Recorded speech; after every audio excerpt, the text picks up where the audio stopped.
The problems of the United States, the president says, are going to be solved by hurting or hoping to hurt every other country. Because a tariff, if you understand the economics of it, a tariff is paid first and foremost by an American importing company. That is who gets billed for the tariff. Our leaders are fond of referring to tariffs as the tariff on China, or the tariff on the EU, or the tariff on Britain. But the tariff is not on them. That is a carefully designed political misspeaking.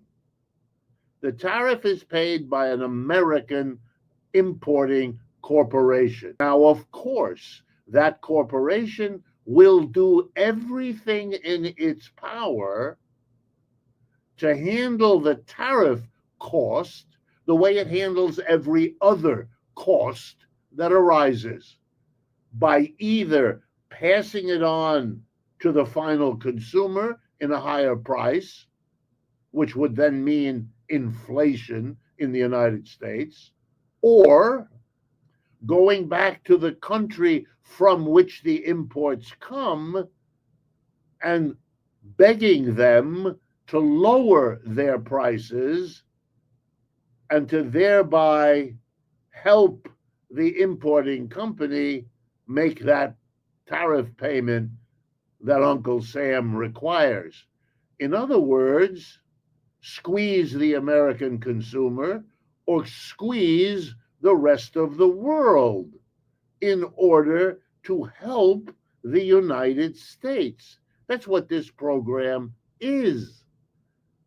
And what it has done is break, in an important way, the entire post-World War II global political alignment.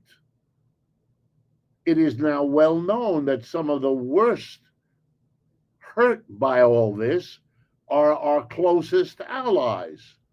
The deal made with Japan last week, the threats hanging over the relationship between the United States on the one hand and its two major trading partners, Canada and Mexico, on the other. These are now destroyed alliances. Canadians are not taking their tourist time in the United States the way they once did.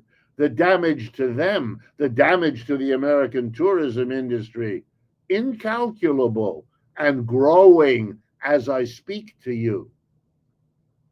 A broken set of alignments and alliances at the same time that the United States wants to mobilize those same countries to join it in tilting against the other new power block in the world economy, which is the People's Republic of China and the careful alliances it is building around the BRICS countries.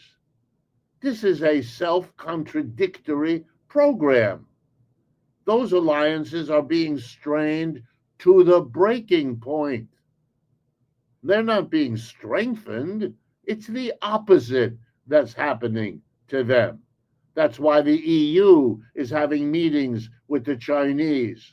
That's why the Canadians are working overtime to find Chinese markets for what they used to send to the United States, and on and on and on. These are unspeakable self destructions.